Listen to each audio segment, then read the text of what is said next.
Social media assault আর এই যে অপপ্রচারগুলো হয় অনলাইনে, তার বিরুদ্ধে যথাযথ ব্যবস্থা যেন আমরা নিতে পারি, দেশকে যেন এই অপসংস্কৃতি থেকে বের করে আনা যায়।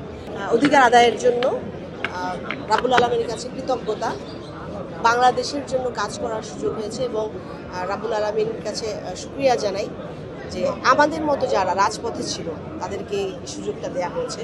এটা অনেক বড় সম্মান, বাংলাদেশের জন্য সংসদে আইন নিয়ে কথা বলা, দেশের পলিসি নিয়ে কথা বলা।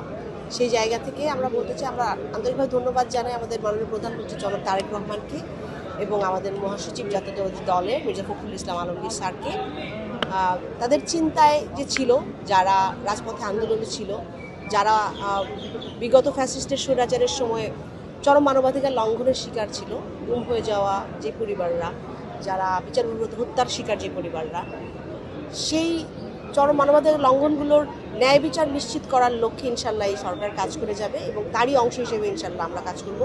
প্রত্যাশার জায়গা যেটা বললেন, প্রত্যাশা শুধু আমাদের এইখানকার যে আসন থেকে আমরা ইলেকশন করছি বা যে আসনের জন্য কাজ করছি শুধু সেই মানুষগুলো না, সারা বাংলাদেশের প্রত্যাশা এখন আমাদের জন্য আমরা মনে করি।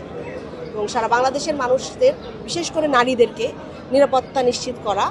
কারণ আপনারা জানেন, আপনি আমাকে বললেন যে রাজনীতিতে আসার পরে কেমন হচ্ছে। আসার পরে প্রথম পা দেওয়ার পরেই যেটা অনুভব করেছিলাম, সোশ্যাল মিডিয়া অ্যাসাল্ট আর এই যে অপপ্রচারগুলো হয় অনলাইনে, তার বিরুদ্ধে যথাযথ ব্যবস্থা যেন আমরা নিতে পারি, দেশকে যেন এই অপসংস্কৃতি থেকে বের করে আনা যায়।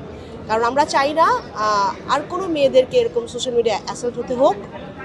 এবং এই যে মিথ্যা প্রচার যেগুলো, সেগুলোর বিরুদ্ধে দাঁড়াতেই হবে এবং বাংলাদেশের পক্ষের শক্তি হয়ে আমরা বাংলাদেশের মানুষের হয়ে বিগত সময়ে দেখেছেন যে ন্যায়ের বিচার চেয়েছি, ন্যায়ের পক্ষে কাজ করতে চেয়েছি। ইনশাল্লাহ আমরা সেই কাজগুলোতে সরকারের সাথে একসাথে কাজ করে যাব এবং নিশ্চিত করব নারীদের নিরাপত্তার পাশাপাশি প্রত্যেকটা নাগরিক বাংলাদেশের যেন নিরাপত্তা নিশ্চিত হয়।